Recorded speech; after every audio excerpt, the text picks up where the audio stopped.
Bruce for a number of years now. He's been a speaker here before. And he's head of the Backyard Skeptics.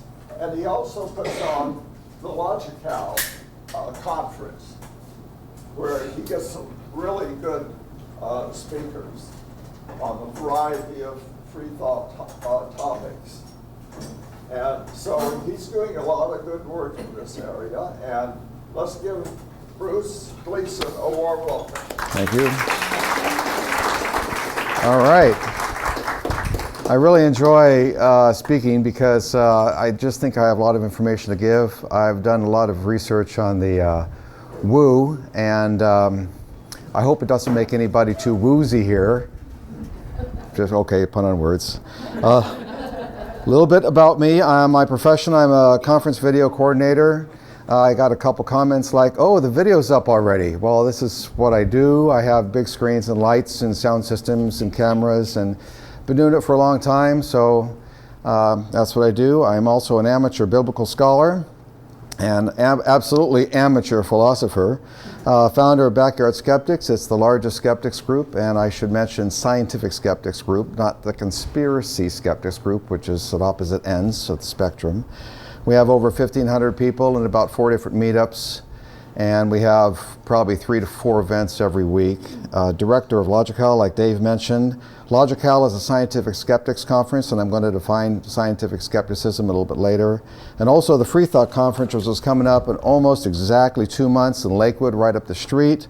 And we have 10 great speakers. The Free Thought Conference is mostly for agnostics and atheists. And of course, I'm a scientific skeptic, and I'm passionate about learning more about the natural world. So, how many people are interested in more truth? Everybody, yes, I hope so. Because it's a worthwhile endeavor, no matter if it's political truths, medical truths, philosophical truths, ideals that you might have to look forward to. So here's a menu of what we're going to be doing today. We're going to talk about the scientific skepticism, conspiracy theories, pseudoscience, medical treatments, that's a big one. Political opinions and claims, why we believe weird things, which is one of my current subjects, and how can we tell what is more likely true, because truth does not have a black and white usually. Usually it's a wide variance of false to truth. So we'll talk more about that. I wanted to mention that some people here might be thinking that some of these things that I'm going to espouse as false, you might think that they're true. So I don't want to step on too many toes, but everybody here is fairly open-minded. You're a humanist group. That's a great group to speak to because I think that you're more likely to change your minds based on evidence.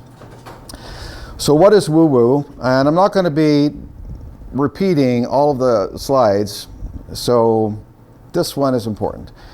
Description of an event or person espousing New Age theories such as energy, work, crystal magic, Reiki, bizarre restrictive diets, or supernatural paranormal psychic occurrences. Scientific skepticism, pretty simple, referred to as skeptical inquiry, practical science-based position, and one questions the veracity of claims lacking empirical evidence. Pretty much what it is. Conspiracy theory, exactly the opposite, is an example of an event or situation that evokes an unwarranted conspiracy, generally one involving illegal or harmful acts carried out by the government. I'm sure that some of you know about some of the people that we're going to be talking about today. How many people here have heard of chemtrails? Anybody heard of chemtrails? Okay, that's one of the things. First, big conspiracy. This is kind of the shortest end of the stick on my speech here is 9/11. I take it that everybody here really believes that terrorists took down the buildings and not the bombs that were planted in the towers, correct? Okay, that's a good thing. JFK's is still going on. There's many different conspiracy theories, and that's one red flag that you might find out about conspiracy theories. When there's multiple theories of how something happened, it's more likely that they're all false than one main one main explanation. Here's the thing about chemtrails. For those who don't know about chemtrails, the government is secretly poisoning us by all the chemtrails. That's not really water vapor. It's to make us more docile so we don't vote. Unfortunately, it's happening all over the world, so whoever is sponsoring this is getting it too. Moon landing, there's been a lot of different theories about, the flag was waving, or look at the black background, there has to be stars back there. All of these things have been debunked. And one guy actually took it to there was a special effects artist saying, well, look at the parallax happening here with the shadows. To get that much light in a soundstage would cost more than the moon landing cost itself. So it's a couple different things. You could look up that. It's just interesting because most everybody here probably is somewhat scientifically based on that. Does phone cells, that one, it's causing cancer in your hip. No, it doesn't cause cancer. And here's one reason why, and this is kind of a general conclusion, is that if it were true, we would be seeing not one or two people get it, we'd be seeing millions of people get it all over the world in different environments. That's one of the other red flags that you see about conspiracies. You can always ask, what if it was true? And this happened in the 50s, alien, that's another one. Did you call him? Was that you, Dave? Oh. Turning it off. Oh, okay, got it. Really? Okay, good call there. Alien sex experiments started happening during the 50s. When? What else was happening in the alien world? Books, movies, magazines, everything started happening. Nothing happened before that. And to be honest, I'm curious about if aliens would come. They would either destroy us and rape our planet, or they would let us know what knowledge it is to save ourselves, right? But to go through the stars, I don't think so. You'd have to have 1 million or more years of advancement to go faster than what we have currently now with chemical rockets. Flat earthers. Has anybody not heard about flat earthers? Okay, flat earthers. The world is flat. Some of them aren't actually biblical reasons. Some of them are. Most of them are. Here's something I found. That's because cats do everything. Cats are evil.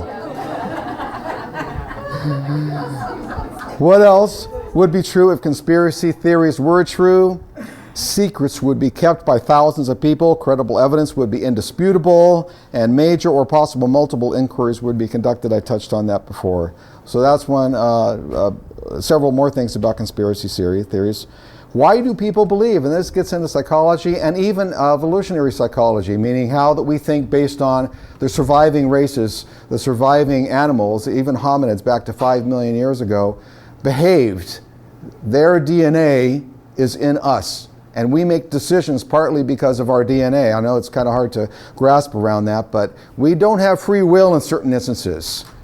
If you're heterosexual, you find the other sex attractive, because if not, you basically are doomed because you won't have any kids. A desire for understanding and certainty, for control and security, and maintain a positive self-image. This guy said, the conspiracy theory offers the chance of hidden, important, and immediate knowledge so that the believer can become the expert. This is kind of a narcissistic, egotistical thought here, but it's true, because if you think so much and read so much on one thing, you're having an echo chamber. I think you've heard this on Fox News, echo chambers, where once you believe something, you start down that path, and all you read is things that confirm your bias. We'll talk more about that later. This is the bulk of my talk today. It's pseudoscience medical treatments. We'll get into non-medical pseudoscience a little bit later. Full disclosure, Harriet Hall, she's called the Skepdoc. If you look up Harriet Hall, and this talk will be on YouTube, so you'll be able to look at it, as well as the PowerPoint will be on the YouTube link, so you can get some of these slides and use them wherever you like. She is the queen of woo discovery. So she talks about a lot of things. In fact, she was at the Logic Health conference last year. Before that, she had a accident, couldn't make it, so she was here this year, I should say, this year in February, and her talk was great, so some of these slides are coming from her talk with permission. Pseudoscience consists of statements, beliefs, or practices that claim to be both scientific and factual, characterized by exaggerated or unfalsifiable claims, reliance on confirmation bias rather than rigorous attempts at refutation, lack of openness to evaluation. That's a big one, because when you start criticizing them, they come back very strong. Absence of systematic practices when developing theories, and continued adherence long after they've been experimentally discredited. Many of these things that we're going to see in a moment have all of these issues. Acupuncture is a big one that comes at the very end. The acupuncture business is big business, and they come back very strong against anything that criticizes them. Has anybody heard of foot reflexology? Yes. Okay. I don't mind foot massage, but to actually think that this is your head parts and this is your intestine and bottom parts is just too far-fetched, but it's been around for a long time. This was invented, of course, when medicine didn't have a big role. Everybody was doing whatever they wanted to in the 1800s. And all of these things that you're going to see soon, except for this one, this isn't a recent one. No one here has heard of railroad therapy, right? You lay on this is in India. A guy laid on the tracks when a train was coming as far as he could, and he got off the tracks just in time, and wow, did he feel good. That he's not dead. And that became a thing in India, in a railroad track. A little dopamine does a lot of harm occasionally, doesn't it? Crystals. Everybody here probably doesn't have crystals, and they probably don't pay $300 to $500 a crystal, where you can get it at Knott's Berry Farm for $10. Let's see, one down here. What was it? Yeah, there it is. $334. This is from Gwyneth Paltrow, the movie star. Does anybody know about Gwyneth? A little more about Gwyneth? We'll get into it. Actually, we have a whole section just on Gwyneth. This is Tongren. You've never heard of this. It's also in a far-fetched country that I've forgotten what Harriet Talk said it was. Acupuncture meets voodoo. Basically, you go to a doctor, and he has a doll there that's supposed to represent you and does the acupuncture on the doll. And you, of course, are supposed to be healed. Probably because it's effective. Well, the placebo is probably effective. This is another one. It's based in the U.S. actually, and it's a part of chiropractic. They have this little machine here, zaps physically about 15 times a second, so it's like a mini massage. Would feel pretty good probably. So that's supposed to represent part of the treatment. This one is applied kinesiology. Kinesiology, right. Ma'am, can I borrow you for a moment? Yeah, come on up here. I'm going to explain how this works. Is anybody familiar with kinesiology, applied kinesiology? Okay. So I'm going to take a baseline test here. You're going to raise your arm up, straight out, and you're going to put pressure upwards on my hand. Right about there, okay? Great. Now put your hand back down again. Now this is evil water. I'm going to put this in your left hand, and you're going to raise your hand up again. Which one? This one? That's right. Okay, now raise it. Stronger. Oh, no. Look how much lower it is. Because the bottle has evil spirits in it. This is applied kinesiology. Thank you very much. A big hand for my volunteer here. Now, the odd thing about this picture is that the kinesiologist is giving the test to the mother to represent what is sick about the daughter. That's what is from this picture. This is total nonsense, and people believe it because of the placebo effect and the trust in people who either they've referred to by their friends and family. The closer you are to somebody, the more you trust them. That's part of our psychology as well, and evolutionary psychology. This was from the 70s. Remember that? Remember that? Yeah. It's supposed to cure everything, and also actually supposed to tenderize meat, and it also supposed to make your razor sharper. Well, you know, the miniature ones about this high. I saw this when I was in 72 when I was 18 years old, and right then I said, this is crazy, and I started going on this quest of these different treatments. I know that you're probably thinking, how can somebody sell this? Well, if you sell it and you believe it, you're probably going to keep on selling it. Has anybody heard of breatharians? Breatharians, excuse me. This guy's in India. He has claimed to not eat in 82 years. Now the funny thing is that somebody, an investigator, was following him around, saw him enter a back door, walk across the street to a Burger King. So he was outed. But yes, you will die on average in 7 days without food, 3 weeks without water. One of the records without food is about 53 days. Is that right? It's the other way around. 7 days Did I without water. Oh, excuse me. 3 weeks. Just reverse that. Okay. I was turned around when I saw that, so it was, I memorized it. Oh, backwards. Okay. I can't even. Iridology. Same thing with the foot all these ologies, excuse me. Brain up top, feet on the bottom. And herbal medicine. Now, I'm going to just ask a question. Does anybody here take herbal medicines at all? Okay, just 2 out of, okay, that's fine. You can leave the room now. Just kidding, no, just kidding. We're going to talk about that. This is from the 1800s, actually 1800s is from the 1780s. Ear candling. And this is kind of new. You can tell by the picture. I mean, how many guys looked like that in the 1870s? Yeah, this is taping. You see this a lot, especially. I have never seen it on the Olympics, but I have seen cupping, which I don't have a picture of. Phelps, the swimmer, has all those big welts around him. Same thing. It's supposed to draw out artificial spirits or toxins. Yes, thank you. This is something that might touch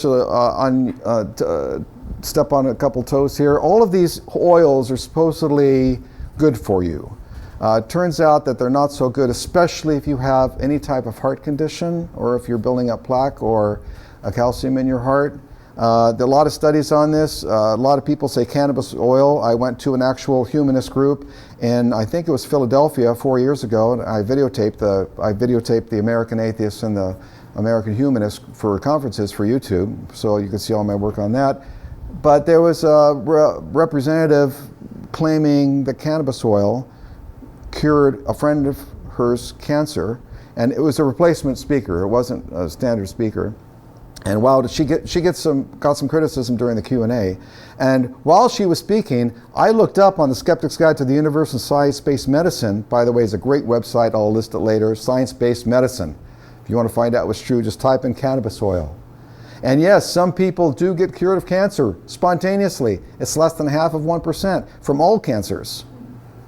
But that's not attributed to what treated them. So cannabis oil does not cure cancer. Of course, there's hundreds of other cures that all of these three say that they are. Here's an example. Let's see, the biggest part here. Evidence linking fish oil and cancer has been all over the map.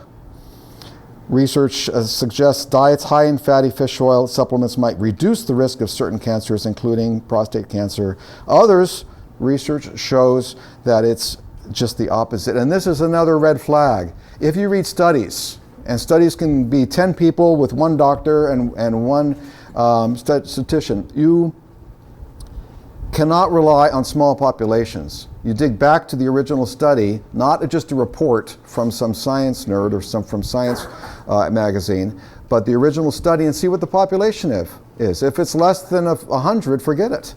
I'm in a study right now, I was in a study with Alzheimer's for 1,600 people all over the world. They had to stop the study and they're starting a new one, but the higher the population of the study, the more accurate the study is. And the more it's repeated around the world, like this particular study with Alzheimer's, the more accurate it is, because you get different variations of different ethnicities and different races. Homeopathy. Excuse my verbiage, I was never good in English. So I have to make it up through my science knowledge. Homeopathy. Does anybody actually know what homeopathy is? Okay, 3 or 4, 5, 6. Does anybody know how it's made, how the medicines are made? Oh, good. Okay, good. I recognize you. You're a skeptic. You just have that skeptic face on you. Okay. Homeopathy is an idea made in the early 1800s, like cures like, which means that if you take whatever you are suffering and dilute it in water to the point where it doesn't even have a molecule of the original substance, but the water memorizes the substance, it will cure you. And of course it's individualized because they have all these different treatments, and they just add one drop of all the different treatments in your glass of water, or your medicine. I lost that one. Here's a little bit about the guy who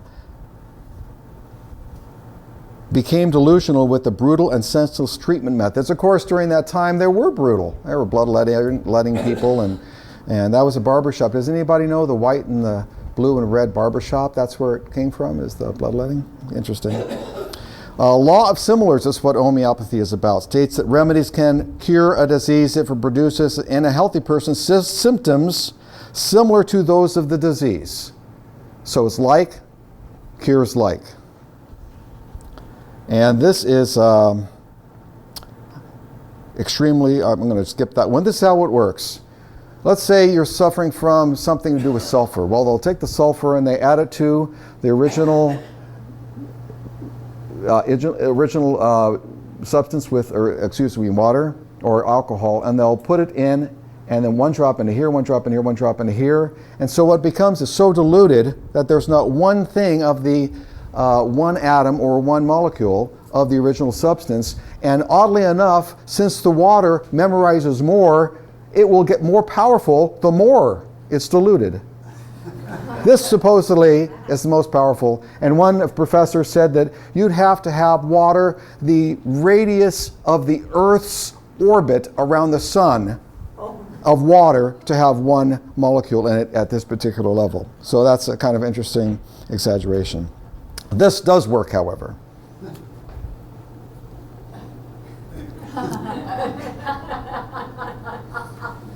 Okay. How many illnesses do you think homeopathy claims to cure? 100? Millions? Well, this is a short list. How many illnesses does homeopathy really cure? Right. So, I don't know how you're going to represent to your friends this particular idea, especially when they might have a placebo effect. How big of business is homeopathy? Any guesses? 3 billion. However, if you take all of the naturopathic, homeopathic, and alternative medicines, this is the graph of the top one is 15 billion. Then you have massage, yoga, chiropractic. Homeopathy is kind of at the bottom, but it equals this much. This is what people are paying for, these treatments that offer them a really good placebo, but that's all. But they're convinced of it. We're going to touch on vaccines and autism. That's a sensitive one because some people think that vaccines are something made by the government doctors that are evil, and I have to take a look at the science approach to it. This is 2008, this is 2014. Actually right down the street, Mission Viejo, they are the largest ones. They have a somewhat, oddly enough, a very highly religious community down there which somehow is correlated to the vaccines. And they have convinced, there's a doctor also down there. Dr. Mary, do you know the doctor's name? Are you talking about Dr. Sears? I think so, yes. He's a pediatrician. Pediatrician, right. And he actually says you don't have to vaccinate. Mm-hmm. This is herd immunity. This is one reason why it's important to vaccinate. Vaccinate at least 97.3, I believe it is, the amount of populations, because you're much less likely, if you have herd immunity, to infect only those around you, but not enough to where that person around you will also start affecting others. So herd immunity is what we need, no matter what the virus might be, to keep the virus in check. This is something that we're going to get into, our how we think, how our minds think. This is a relationship between autism blue, vaccines blue, and autism red. You can see there's a direct correlation there. So how could you say vaccines don't cause autism. Look at the graph. Well, here's another graph. This is autism and organic food sales. So that means that if we stopped selling organic food, autism would go down. And it turns out the reason that we're having more autism is because we can diagnose it earlier. We can diagnose different types of autism. So there's a lot more people being diagnosed. But I don't think that the DNA of the human being changes that fast. I think that we've had autism throughout our entire existence. We're having older parents. Older. Yes, there are some correlations to that. That's correct. And also there's some other correlations which I used to know. So how do we know that vaccines don't cause autism?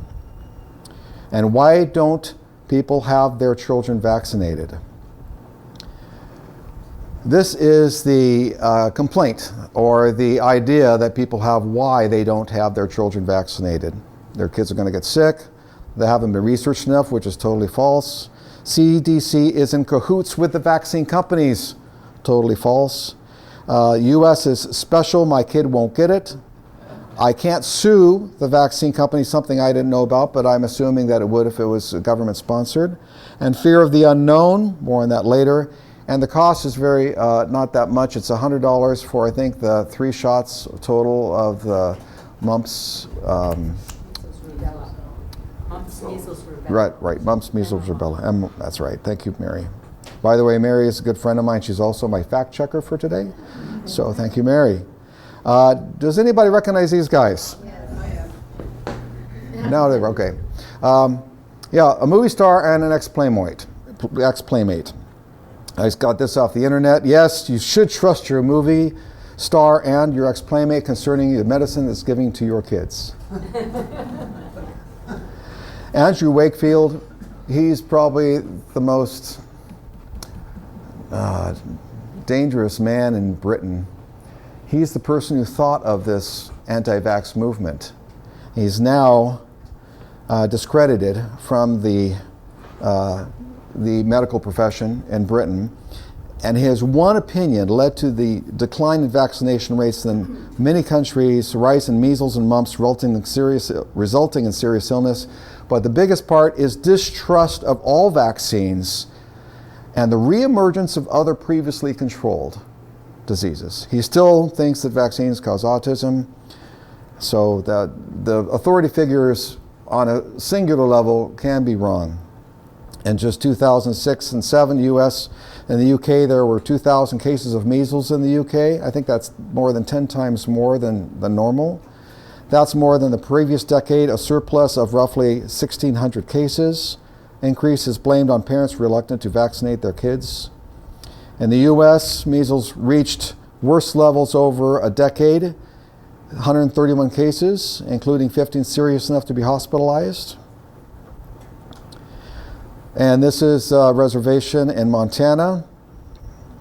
One child affected 137 people because the entire community was not vaccinated.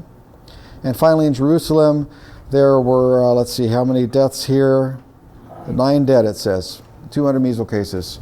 By the way, let's take a look at the infection rate of measles at Disneyland during the outbreak. I think it was 3 or 4 years ago. One person had measles, and 23 people got measles. 21 of those did not have the vaccination.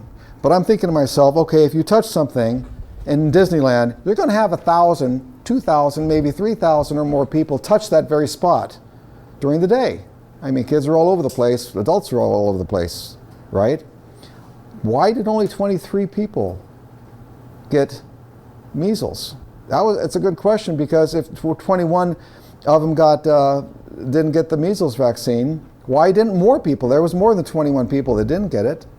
I guess it's just the odds of maybe touching one particular thing, possibly, but you would think there'd be more, actually. Let's take a look while we're on all the questions can be answered later. Can you keep your... No, this was just a comment on what you just showed. You do know that there's a Kennedy grandson that's big into not... No, I did not know that. No, Wouldn't doubt it, though. The more you think you're smart, the more likely you will dig in deep because you're smarter than everyone else. Well, The confirmation bias there is actually higher for people that are smarter, which is bad news for me, I guess. My ego's ticking there, sorry. The Dr. Ross. Everyone know who's Dr. Ross. You know who actually got him on TV? Oprah, right. That's right. And now here's Dr. Oz in Congress speaking because he's promoting too much woo on television. It's basically almost everything that he promotes is woo, which is kind of disappointing because it seems like a nice guy, seems like he knows what he's talking about. Here's Oprah. She introduced Dr. Oz, invented Dr. Phil out of whole cloth. Dr. Phil is not a doctor. He's a psychologist, right, but not a doctor. He hosted Jenny McCarthy, and she believes in The Secret. Does everybody know what The Secret was about 8 or 9 years ago? How you think determines how you become, or what comes to you, I guess you say. So that means that those people at 9/11, those people in those towers were thinking bad thoughts, and that's why the planes hit them. That's actually what she said. On the contrary, wouldn't you think that those planes would be flying into the biggest prisons in the U.S., where all the people that really do bad things are at?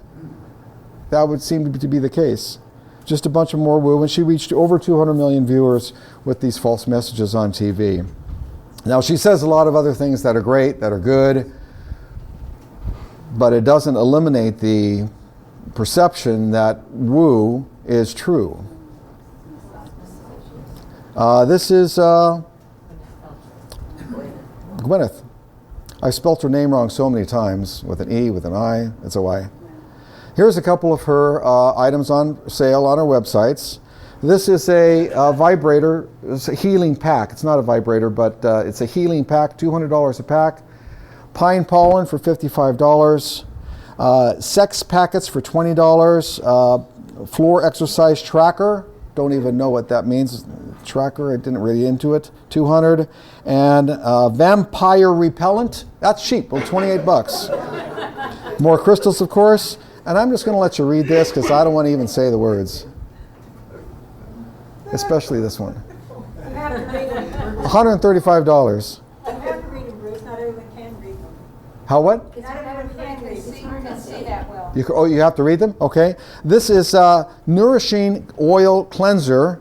I don't know where it looks like it goes on the body. That's $68. And this is Implant Orama System at Home Coffee Enema.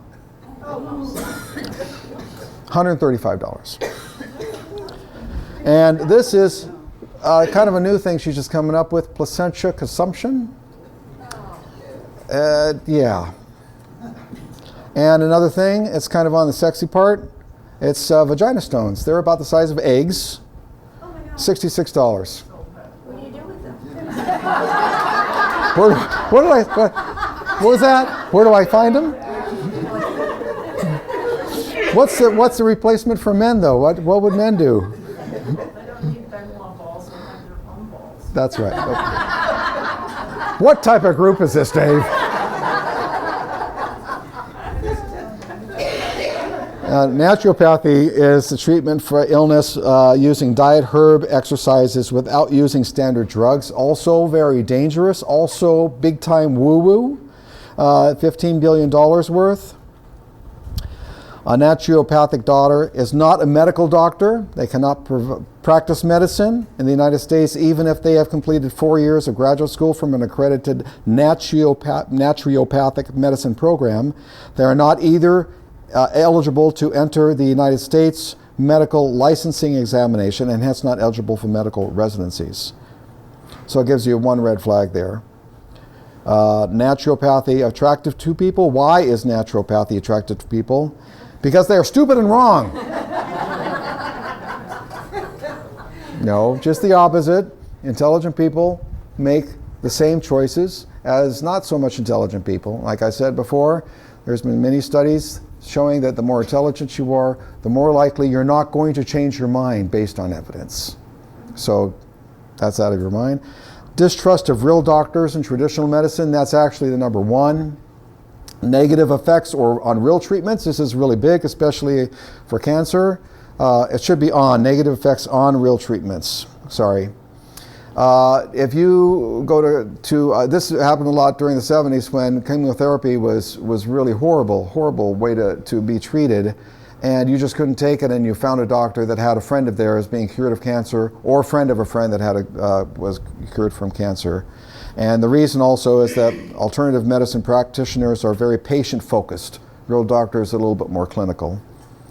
People who have conditions which are not being successfully treated, or which are psychosomatic, are more likely to be attracted to alternative practitioner. This is a thing that's going around now. The medical doctors are having alternative acupuncturist doctors either next door, down the hall, or in the same building. And there's a reason for that. And I had a friend of mine that had a psychosomatic illness, nervousness, numbness, different places on the body, different times, and it had to do with her condition, mental condition. But the doctor couldn't do anything about it. So if you can imagine being a doctor, not doing anything about it, but you can suggest, listen, there's an acupuncturist right down the hall, because the placebo effect has more of an effect on psychosomatic problems than a real doctor can do, because a real doctor cannot treat psychosomatic problems. This is a website I hope all of you go to, whatstheharm.net. This is a short list of hundreds and hundreds of different type of woo-woo that's been happening all over the world in the history behind the harm that's been done. Because a lot of people say, go ahead, believe that, it's not going to do any harm, take it, it's probably just a placebo. This is the real harm behind it. Hundreds and hundreds of people from all forms of woo-woo have either died or nearly died. So please look up whatstheharm.net. That's kind of in your psyche now. I hope you memorize that. The placebo effect, I've been talking about already. This is just a definition of it. And there was a test several years ago on a doctor. They can't do this anymore, by the way. You can't tell a person that it's a placebo. You can't actually, can you give placebos out as a doctor? I don't think so. I don't think so. Well, the studies, yeah. In the doctor's office. In the doctor's office, right. So the doctor at... Placebos that are harmless, like vitamins. Yeah, I don't think they can Advice do- for diets and, That's right. exercise. Well, but I don't think legally they can do it. I think they changed the law on that. The study was that a placebo would give patients either a $5 placebo, and they actually said placebo, and the patient knew what a placebo was, a sugar pill, or a $10 placebo. And then they rated how good they felt after they took the placebo. What do you think? Better for the $10 pill. That's right. If you believe it, it will affect you. If you don't believe it, it won't affect you. And this happens in our minds all the time, depending on what we take, and we feel better after we have a good meal. It's not the dopamine after dessert. It's something else. It's just basically how you feel because you thought you've done something good. So the mind can do funny things. In review of medical claims, we've already talked about what's the harm. For all the pseudoscience claims that you have seen, the largest risk factor is not knowing what is really wrong. If it's a serious condition like cancer, you can go from stage 1 to stage 2 and further, all the while accepting a treatment that is no better than placebo. This is what the harm is. If people believe in this, and millions of people all over the world believe in this snake oil, that do not get healed. Again, whatstheharm.net. Suppose you do have a serious condition. What is the warning signs that the treatment is not working?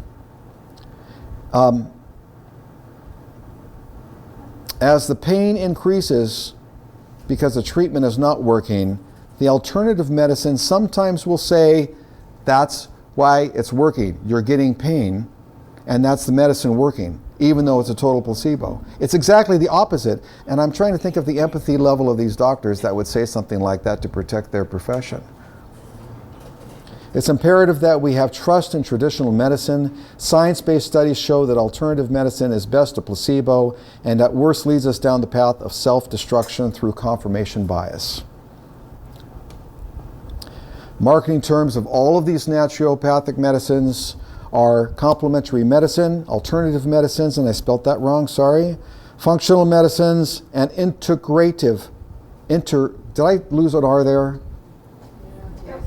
Integrative, right?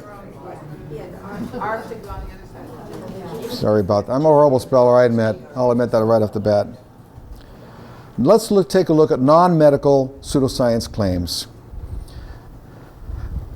Can everybody read this? Do you want me to say it?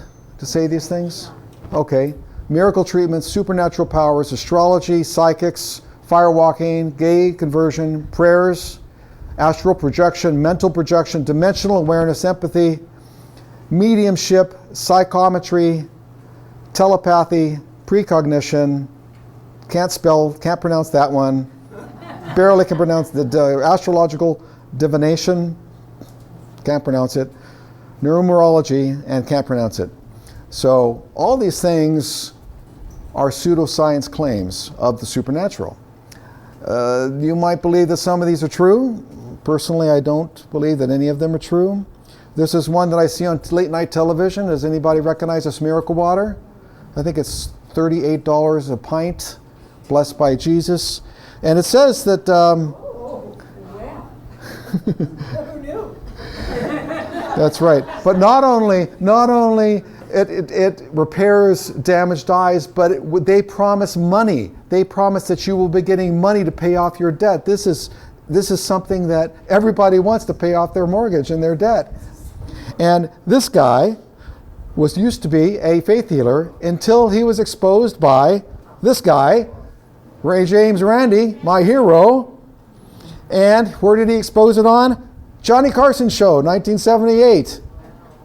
So what happened was that Randy, this guy, hired an expert in radio communications and wanted to find out why this guy, Popoff, that guy, could actually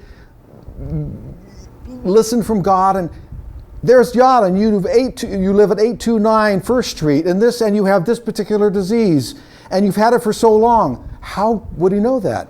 That's because his wife was giving him signals from the back room, from the prayer cards of people writing down their condition, what address they have, what their phone number was, what their name was, and he was exposed. And he's back. He's back here selling miracle water.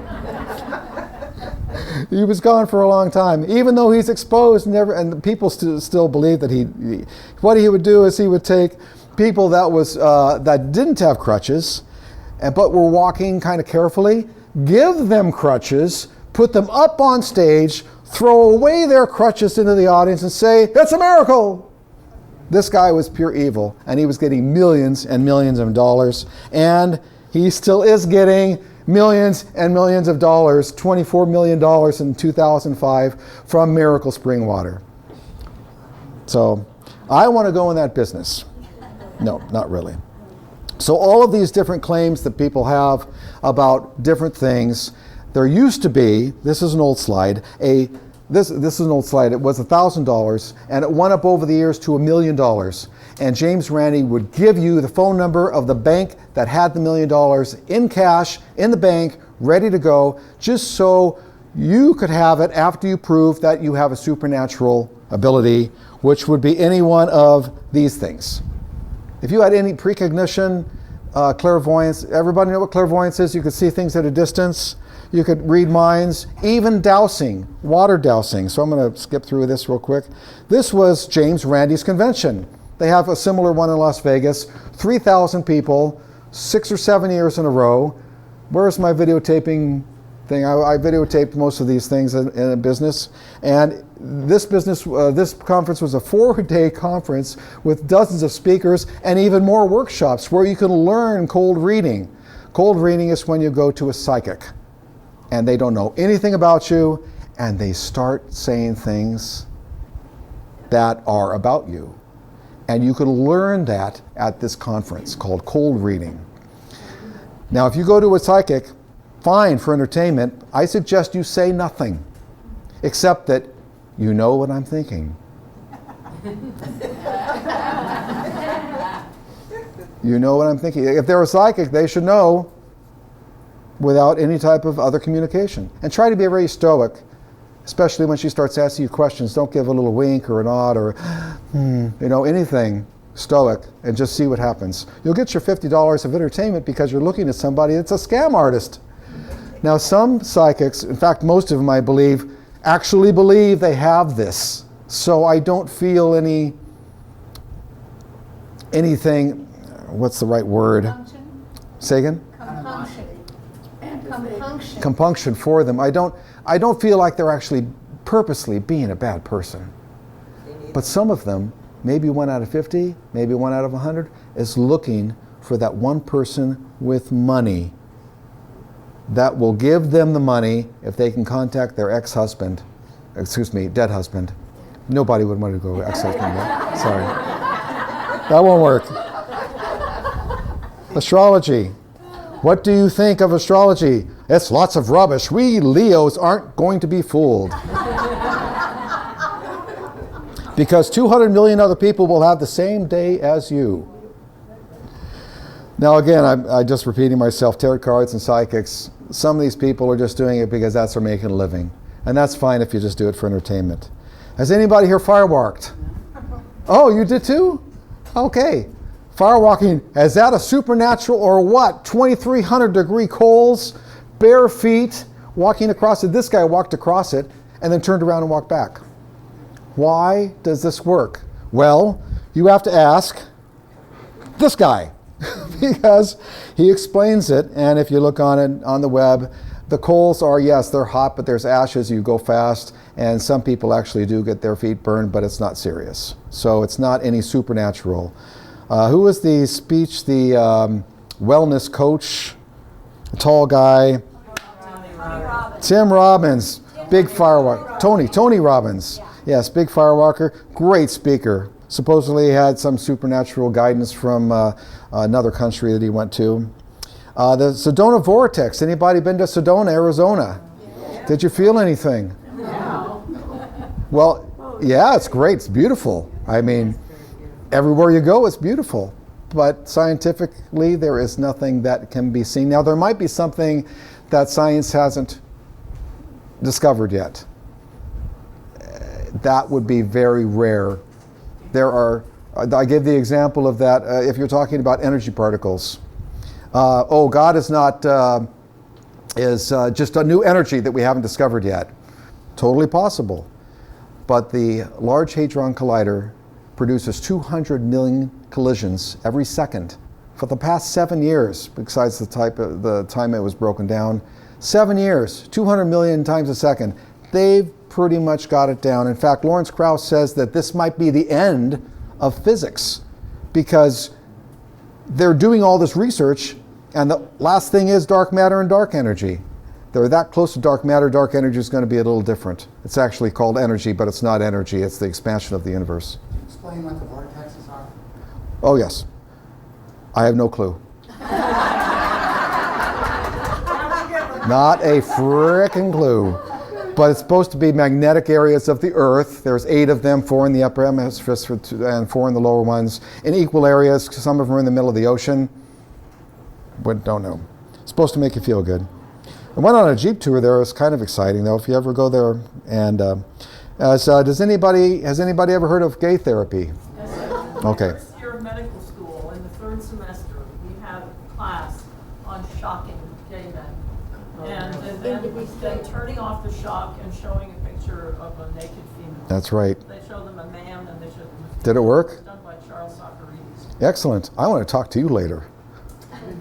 I heard of the therapy of gathering a bunch of gay men, going to a place in Northern California it was, and all you'd have to do is you'd wrestle with other men in football and rugby, and that's just perfect for being gay, not for gay conversion. It's like, come on over here, let's wrestle, take off your shirt, okay. Doesn't work. In fact, now the psychiatric manual, CFM7, is that right? I'm mispronouncing the letters on it. DSM-5, yes, thank you. They say this doesn't work. There's no virtual reliable evidence. Let's see here. In fact, some governments now cause it potentially harmful. We're pretty much biologically disposed to be gay. Does everybody agree on that? Androgynous. We are predisposed to be more gay. It's partly environment. But if you if you see a 2-year-old boy acting gay, it's not environment, it's DNA. 60 Minutes did a story on this earlier. Twins said, by the way, one twin was normal. I shouldn't even say normal, that's kind of, was heterosexual, and the other one was homosexual. And from the get-go, he wanted to play with dresses and dolls, and right from the get-go. And so, yes, I think it's mostly biological. You disagree? No. Oh, you agree? Absolutely. Yeah, okay. She was And asking, were they identical twins or were they? they were identical. They weren't fraternal twins. This is an example of supernatural claims. The reason I did this versus the other ones is because there's organizations out there that will not only give you money like James Randi did $1,000, but they'll give you $10,000. I think the smallest one is $5,000 in Belgium somewhere in Europe. There are dozens of organizations that if you present a supernatural power under scientific scrutiny and are successful, they will give you money. There is one called the Independent Investigations Group up in Los Angeles. They have $10,000 check waiting for you. The secret, the process of examining people is that they don't get all scientists, they get magicians. Because magicians know sleight of hand, they know the different things. Randy does some incredible things. He did the same thing to Barbara Walters, sorry, thank you. About an envelope that is stuck with something that you mentally say to them, and I think Uri Geller did the same thing to Barbara Walters, and Barbara Walters absolutely believed it, was promoting him, and then Randy got on her show. He had a pin in his belt that's hidden, just sticking right out. He had the piece of paper blank piece of paper, and as she was saying it, he was drawing it with his hands. A house, picture of a house, and then put it in an envelope, gave the envelope to her, and she opened it up and it was a house. And it was, of course, what she was saying, proving that Randy was a magician or a psychic. And Randy didn't say what it was. Later he said what it was. And he didn't know that was going to be the test. He actually had to steal a pin on set and insert it in his belt buckle. So, interesting. I didn't say it right? Okay, sorry, I'll repeat it then. Barbara Walters was convinced by Uri Geller's trick of mind reading. Randy got on and did exactly the same trick and proved that anybody can do this trick if you were a magician. And it was not psychic powers. And when Barbara Walters saw the picture of the house, she let out this sigh on live television where you could see that her belief in supernaturals just left, because now Randy was the guy to prove all these supernaturals wrong. In fact, when Uri Geller went on the Johnny Carson show, Randy called up and said, Johnny, make sure to put some rubber cement on the bottom of these film containers and let them dry, because what Uri would do, he would have somebody put a small steel ball in one of the containers and take it on this particular tray that could slide around, and by just moving it just a little bit, he could tell which was more likely had the ball in it. But he couldn't this time. He would take the tray and move it, and he couldn't tell because the balls had rubber cement on the bottom. And then he laid the tray down and he said, Johnny, I don't feel the energy tonight. And Johnny had all these spoons and all these cups for spoon bending, all laid out, ready to go. Nothing. He couldn't do anything. He just said, and supposedly, this guy has supernatural powers.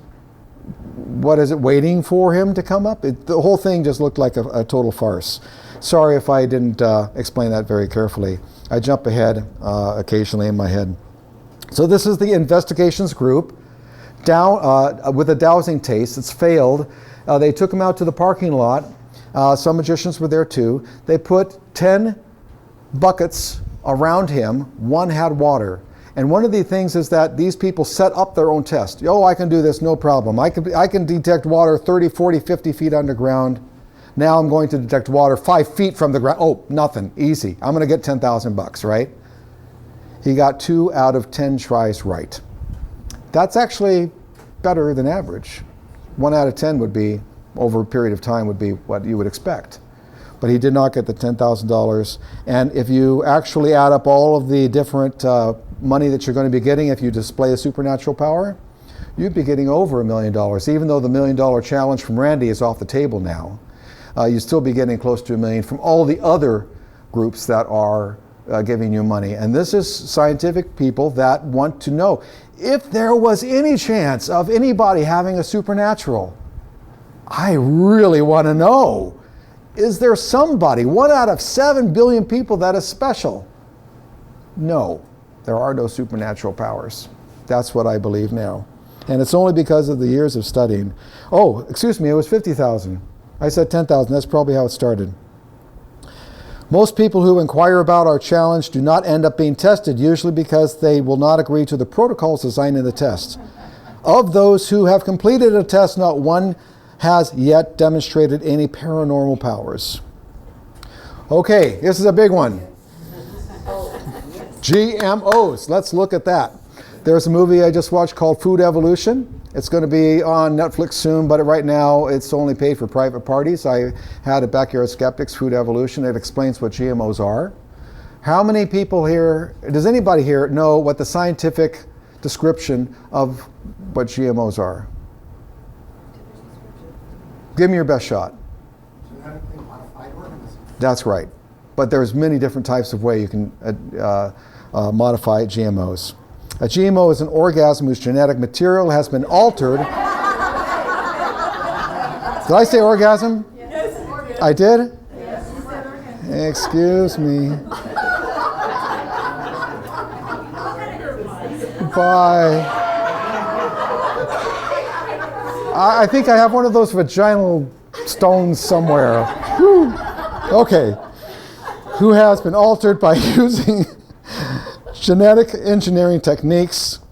GMOs are used to produce many medications and genetically modified foods that are widely used in scientific research and the production of other goods.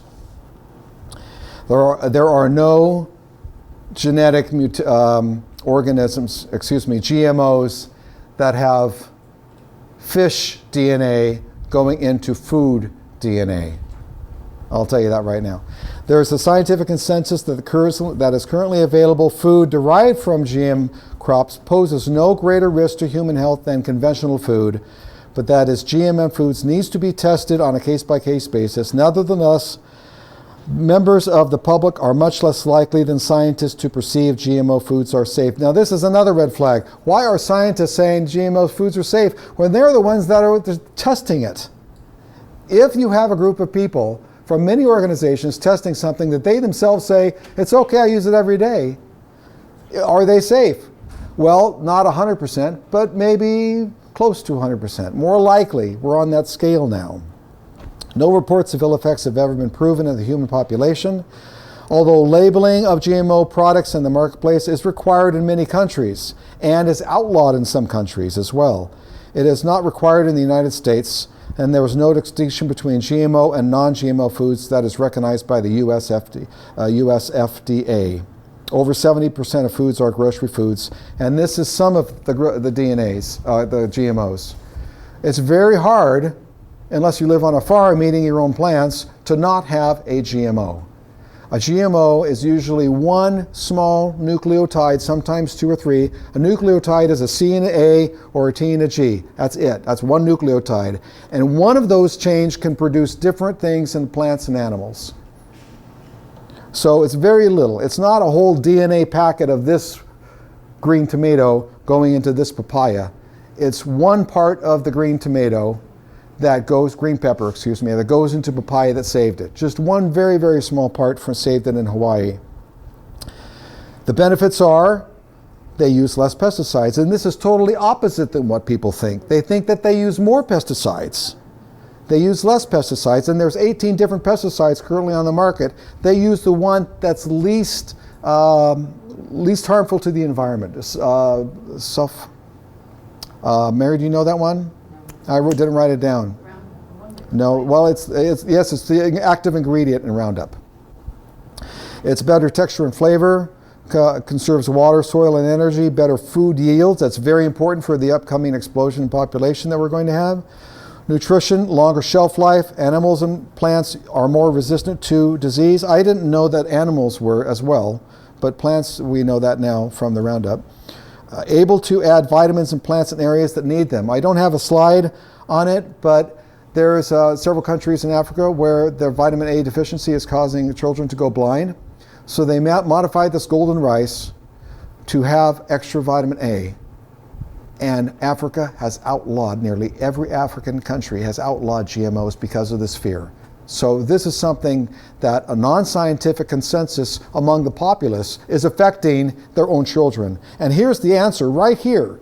But simply the anti-GMO crusade around the world has promoted these false claims that you have people dying. So to me, even if I believed that anti-GMOs weren't working, or GMOs weren't working and they were dangerous, I would absolutely do the research behind it before I denied kids that have a vitamin A deficiency to go blind.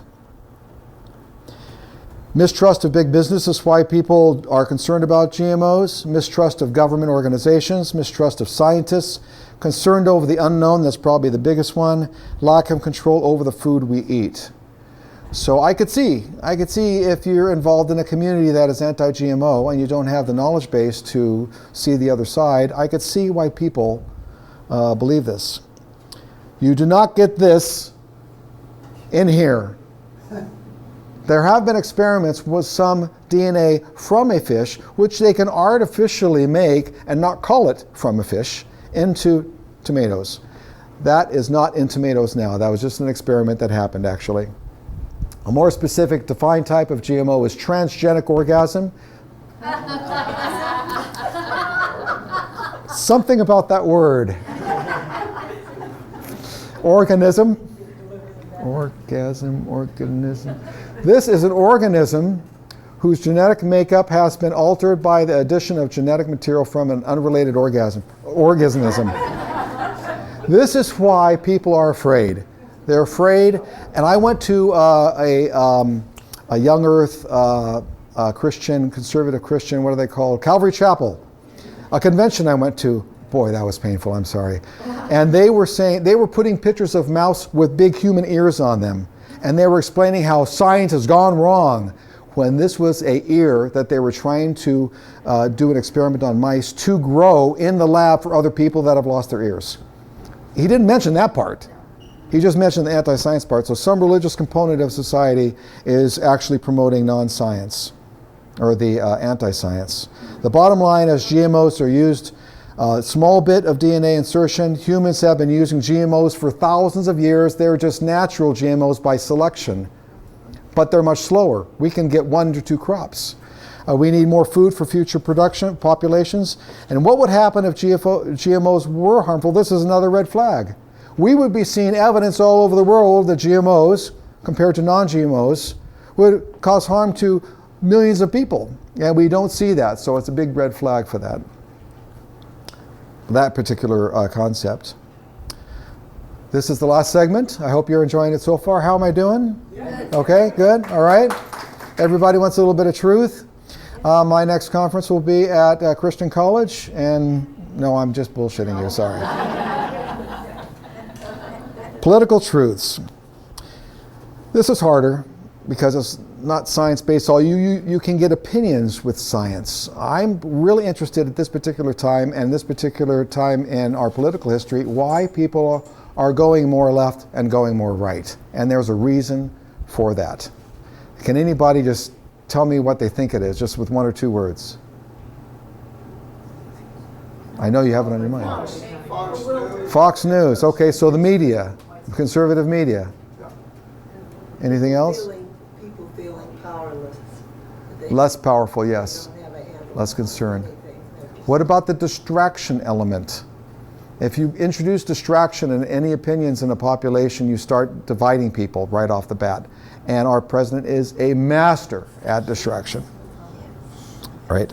But he's really playing to white supremacist ideas and fears that the dark part of the world is being Oh yeah, punish us for the terrible things we've done. exactly. Confirmation bias plays a big role in opinions. It's difficult to see the other side now, more often than not. We make decisions on how we want the world to be, how we want the future of the world to be. If everyone thought like me, the world would be so much better. Even humanists have this confirmation bias.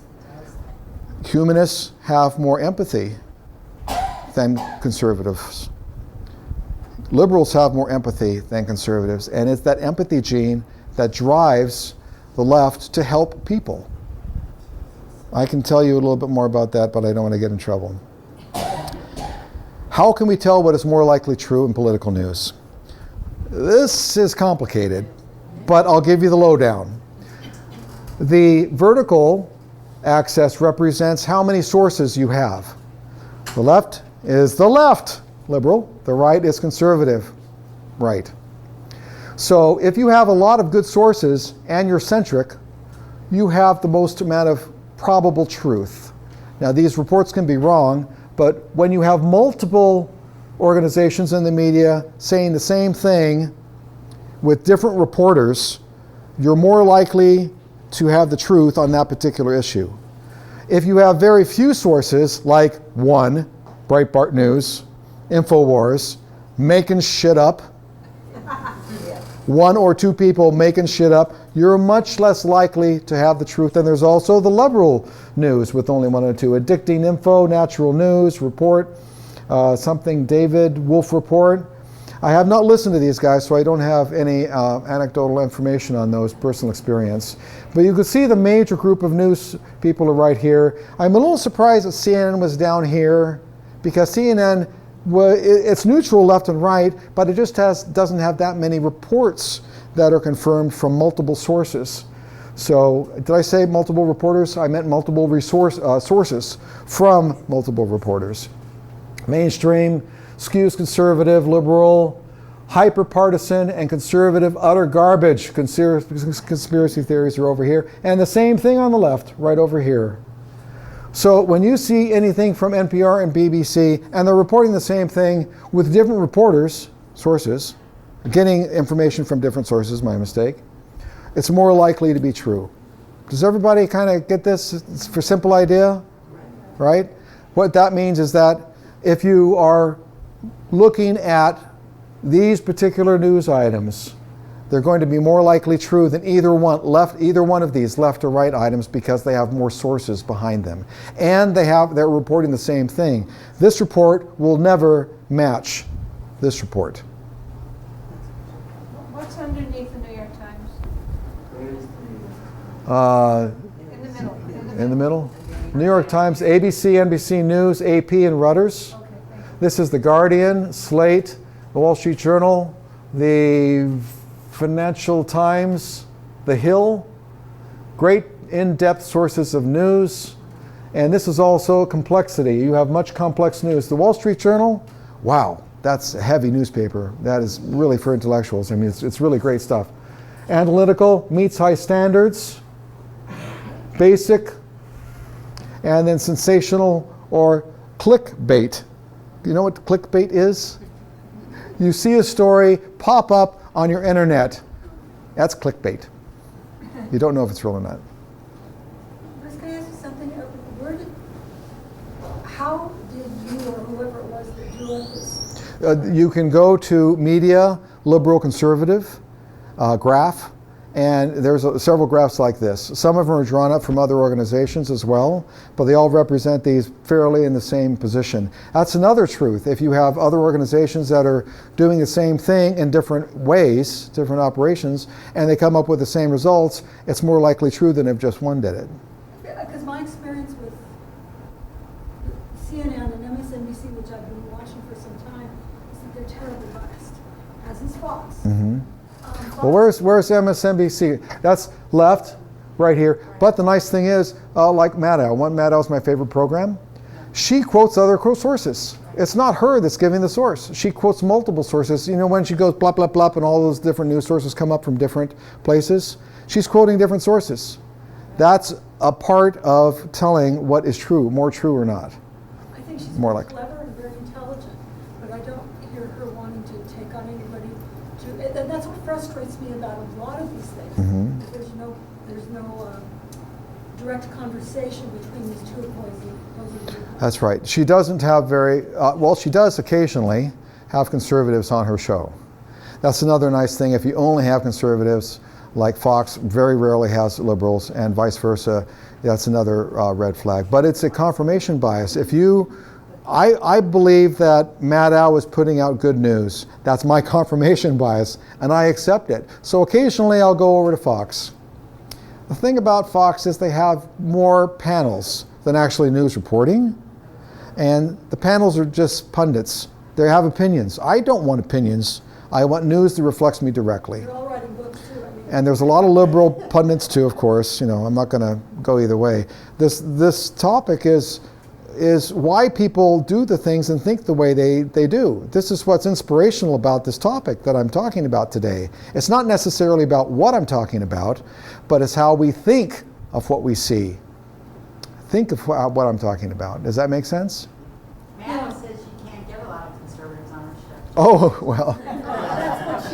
Actually, Bill Maher does, and he actually gets some pretty darn outrageous conservatives on his show. Treats them politely, so it's nice. Last part of this, now we're done with the medical stuff and the non-medical supernatural. I hope you've got some insight on the supernatural. When I was a kid, man, did I want somebody to be supernatural. Just somebody. I was wanting it so much. And now growing up, dang. Yeah, okay, we're all human beings. We all have the same DNA roughly. Let's live our life best we can, right? We are impressed by stories. We see patterns that are sometimes not real. We easily jump to conclusions. We are influenced by emotion. We need an answer for unknown things. That's a big one. We make post hoc ergo propter hoc. That means correlation does not mean causation. What happens does not mean that this is the cause of it. All of these things here that are up on the screen is built in. It's not something that we have learned from others. It's built into us. We can learn more definitions of it and more expertise of each of these things, but it's built in our DNA. Have you ever heard of the story from, probably not, Michael Shermer, the false positive? It's kind of like correlation and causation. Let's say 5 million years ago you were Lucy. You know Lucy? They had a display down at the Bowers a couple years ago. It was fantastic. They had a full fleshed out model. Wow. She's walking along with her kids along this grass, and there's a wave of wind in the grass, and she takes everybody away. Why? Because it's a false positive. There could be a saber-toothed tiger in this area, just 15,000 years ago was the one way, walking in that grass that you hear the wind, and it could be a saber-toothed tiger that would have your children for dessert with one gulp, right? You take your children away because it's a false positive. Oh, it's just the wind? Okay, my children are safe. False positive, right? Correlation, causation, we have that built into us. And every animal before us has us built into them as well. And my computer just locked up. Hold on for a second while I try to get it back. Psychic forces. Kennedy was Robert F. Kennedy Jr., who was the one who was anti-vax. I'll view from, try to play it from, again here. Oh, that was just a double slide, my mistake. Whoa, okay, triple slide. We have a belief in agency. We link a cause to an effect easily. If you think that everyone around you believes it, it is harder to be a critical thinker, including us, including the humanist group. We have to consistently prove that our way of philosophy, our way of life, is better than another choice. Philosophy, cause fallacy. You presume that a real or perceived relationship between things means that one is the cause of the other. That's the false, that's the correlation again. Pointing to a fancy chart, Roger shows how temperatures have been rising over the past few centuries, whilst at the same time the numbers of pirates have been decreasing. Therefore, pirates cool the world and global warming is a hoax. That's an example. And there's all sorts of great logical fallacies and formal logical fallacies that you could look up. They're philosophically very simple to have, and you can experience those in everyday life. You know, my wife gives ad hocs and non sequiturs all the time. I am done saying, that's a non sequitur. I'm not going to say that anymore. Right, honey? I'll do my best. That's my work. That's right. Do you want to know the truth? Yes. What is the benefit of examining claims? What is anecdotal evidence and what is scientific evidence? Because everybody will say, oh, those scientists, they just have an opinion. When you have 1,500 climatologists, 1,572 climatologists currently in the world, that's all they do. There's other people that are related to climatology. Meet in Paris and agree on one or two things. God damn it, you better believe it. Because how can 1,700 scientists be wrong? Now in the 1700s, yes, 1,700 scientists could be wrong, but they had so little evidence. I heard the fact from a philosophy group I went to just a couple of weeks ago where the entire knowledge in 1750 could be learned. The entire knowledge of the human race can be learned in one lifetime. That means the art of science back then was so elementary that if you studied for this a couple of years and this a couple of years, you could learn everything on earth, not counting memorizing texts, but you can learn the basic idea of all the science on earth. Now, it would take 1,000,000 years to do. I don't know, it'd take a long time. So yes, the benefits of knowing are, it promotes better decisions on treatments. That's a big thing. Somebody here might think that naturopathy might be working, and I've given you some cause to think about that. If your life is better without thinking that naturopathy is working, that might be a better decision for you. Avoids wasting dollars on treatment that don't work, and avoids especially more pain and suffering. What is anecdotal evidence? I'm sure everybody knows about that. Collected in a casual and informal manner, relying heavily on entirely personal testimony. We're much more likely to believe our wife, our son, our uncle, our great uncle, our neighbor, and the further away, the less we rely on their testimony. There's a graph on this. I should have brought that up. What is scientific evidence? It's evidence which serves to either support or counter. This is a big thing. Support or counter a scientific theory or hypothesis. Such evidence is expected to be empirical evidence and interpretation in accordance with scientific method. Standards for scientific evidence vary according to the field of inquiry, but the strength of the scientific evidence is generally based on the results of statistical analysis and the strength of scientific controls. This is something that I learned, that was just from Wikipedia, but here's something that I learned from other places. The consensus of a majority of scientists is, if the consensus, that's what I should have put that in there. If the consensus of a majority of science is a narrow one, the field of study is most probably true, which means that if you go to a kidney convention and there's 2,000 doctors that have operated on kidneys most of their life, you will probably accept their evidence that something is true. I went to a kidney convention videotaping conference. I could not understand half of their nomenclature, but I did understand p-value, and I did understand statistics. So they were putting up all these charts of either normal kidney operation, which is they cut you open, that's called something, I've forgotten, and another one which is the new type, which they put pipes in you and blow you up, and robotic, yes, but it's called something else. Hyperoscopic? Laparoscopic. That's what it was. That's correct.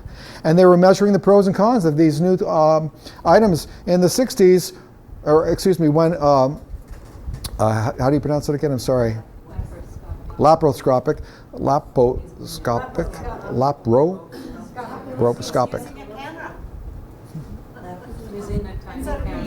Yes. Orgasm.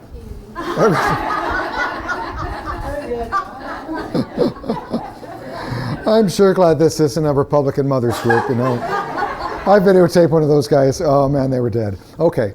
And they were trying to compare cost versus one way or another, or the success of it. And it turns out that it costs more to have a laparoscopic, but the results were better. So there was a cost feature there versus, and they were right on. I mean, they were putting up statistics and going, man, do I want to be a kidney doctor? You know. However, if it's a newer field, and the growth rate of scientists within the field, it weakens these statements. If you have something brand new, and you only have a couple different organizations from it, maybe not even a convention on it yet, the evidence is not that straightforward. It can still go either way pretty much. If it's a long-term, like a heart operation or heart doctors, or they have a lot of evidence behind them, then it's more likely true. If we don't have scientists, we're almost done here. If we don't have science and scientists, if we don't have science and the scientific method, what is there left? What is there left to find out if Mueller is going to find something? If we find, this is going off the side a little bit, sorry. If we fire our scientists and don't believe them, what else do we have left? We have hearsay. We have what? Jesus. Jesus. Jesus heals all. We don't have anything left. It's the best thing we have to do. And why is there so much anti-science in our political system right now and in our religious system right now? They should be applauding our scientific work that we've been doing, not anti-science and not anti-education. Science has been wrong before, but stricter standards make it less likely that new consensuses are false. You might be a scientific skeptic a little bit more today if you admit that you will change your mind if more evidence is presented that is currently conflicts with your current belief. Did I just make that up? Does everybody think that's a good idea? You seriously question supernatural occurrences and treatments. If I'm pushing you in that particular direction that you agree with, good news for you. You discount anecdotal experience of others. This is difficult when your best friend says something worked. What are you going to say? Sorry, I just went to a lecture, and that doesn't work at all. No, you're not going to say that. You could say, well, the scientific evidence is a little weak on that. This is things you can go to. Again, this will be on YouTube and also on my YouTube's link. I might put it on the backyardskeptics.com as well. Science-based medicine, great website. Skeptoid is a podcast. It's been going on for about 12 years now. It's very short segments of 15 minutes. Many, many different topics. You can pay $4 a month to get the premium, no ads podcasts. Of course, What's the Harm? And Skeptic's Guide to the Universe is a full-length hour-and-a-half podcast with lots and lots of information. Only one doctor in that group. She's getting her doctor right now. She's getting a PhD. She's a PhD candidate. And the other three guys are brothers of this guy, Steve Novella, and they just are science nerds all over the place. Great information. And I think I'm getting to these are all the websites that I talked about. Independent Innovation Group, Investigation Group, Center for Inquiry sponsors the IIG, otherwise called IG. What's the Harm? Conspiracies Declassified. It's a book. Skeptoid. And this last one is a homeopathic critic. He's a doctor. Ed Ernst. And thank you.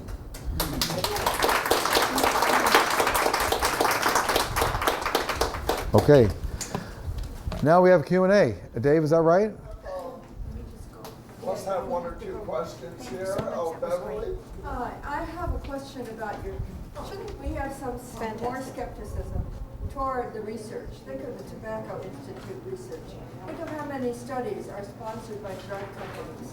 Think of how they make definitions, it will cure heart trouble if you take this drug. Well, maybe it cured one symptom of heart trouble. The secret to that is I to, think you need to be more skeptic. I think you're simplistic toward research, that it's all perfect and wonderful. well, if the study is done by a drug company that is making the manufacturing the drug, yes, right off the bat, that's a red flag. Or pharmaceutical companies.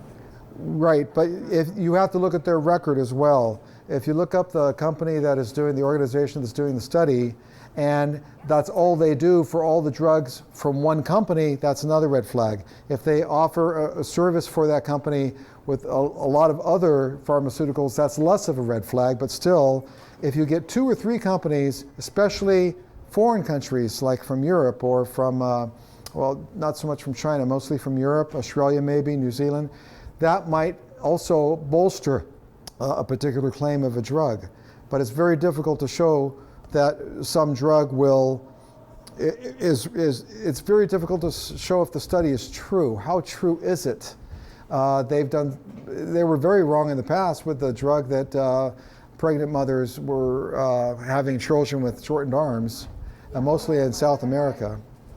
That was a study that was wrong. Bruce, it's also the fact that that's what's coming up now in the last 30 years, is that companies don't publish studies when they don't like the results. Mm-hmm. So it's not just that they publish biased results, the ones that show against them, they don't publish at all. That's right. Ansel Keys just had a part of the second half of his bias study has just been published. I don't remember what the name of it is. Who was it? Ansel Keys, Mhm. the guy who had us do high carb, low fat, Mm-hmm. and has Oh, shortened wait, the lives of mhm. millions of people. Mm-hmm. Millions of people, not only in this country, but out in the rest of the world. Right. And it's just been published. If you put in Ansel Keys, it may come up for you. But it turns out that a lot of the things that he said didn't cause heart disease, does. Oh yes, I read that. I read that. The history behind him is so he was not scientific, and he basically wasn't honest. He was being scientific, but picking and choosing, nitpicking his own conclusion, cherry picking. Thank you. Out Yes, of 22 countries, he picked the 7. That's that right. gave him the results. that's correct. We have 2 more questions. This lady here and then over here. And you can join us for lunch if you have any more. The Amazing Randy has been a hero of mine since I can't remember when. Because he goes after these horrible people who pretend to have answers to cure their sick relatives. Medical treatments. Mm-hmm. These are terrible people, and so he's like a hero of mine. But why did he take that $1 million off the table? I don't know why. Don't know why. No. He did not want to administer it anymore. Yeah, that's He's- correct. He's He had to getting put a very bond old, each year. and he doesn't have the energy to. He's I getting see. old. Yeah. Yes. I mean, people don't just do research and then it goes on television and they sell drugs. People are doing researches in parallel all over the place, and they submit articles to peer-reviewed journals. And yes, they make mistakes, and they have various kinds. And the articles, show where the likely mistakes or biases are to be found. They identify those things, where we could have gone wrong. That's how articles are written quite differently nowadays from how they used to be. And just because an article is peer-reviewed, that doesn't mean that the actual people have read the entire article or study. They might read part of it, and their peer review is not that big of proof that something is absolutely true. It just means that I'm a doctor, you're a doctor, it looks like everything that you've done is okay. That's what it looks like. But it doesn't actually, it gives some validity, but not necessarily end all. Yeah, but I mean, they steal each other's facts and put them in a quicker publication somewhere else. Mm-hmm. They're jealous of each other and they want to prove the other guy wrong. Well, that's I just mean, the there's a lot human, of politics that goes on inside. the human condition. And people are trying to get it away from academia, get it away from government, and do it in private, scientific, I actually have more trust in government because there's more authorities looking over the the procedures of the study. It's more mapped out. There was an Alzheimer study in LA with 10 people, and it was touted as the end all for Alzheimer's. Look, I'm giving this particular Alzheimer's. I know it's, and my sister, who's a psychiatrist, obviously an intelligent person, fell for it wholeheartedly. And I'm going, a study of 10, Betty, and how could you even start to think about a study of 10? Remember how I said earlier, if you have 100 or more, even 1,000 is better? They did acupuncture studies on 3,000 people in Europe over a year and a half. Pretty big study. And guess what the conclusion was? It's a placebo effect, yes. Acupuncture is a placebo effect. How can we find your videos on YouTube? What can we Look under Backyard Skeptics or look under Bruce Gleason. Okay. There's a lot of videos of me yelling at Christians down at the beach years ago. Don't do that anymore. You know, I am an atheist provocateur. Since I'm a biblical scholar, I'm kind of done doing that too. I'm more interested in why people believe now. So the questions kind of go that way, and the conversation goes much more polite. Hi, how are you doing? My name is Bruce. How do you believe? And why do you believe it? And so that's interesting things that I'm doing, because I know that they're not going to change their mind, but I can put a seed not in what they think, but how they think.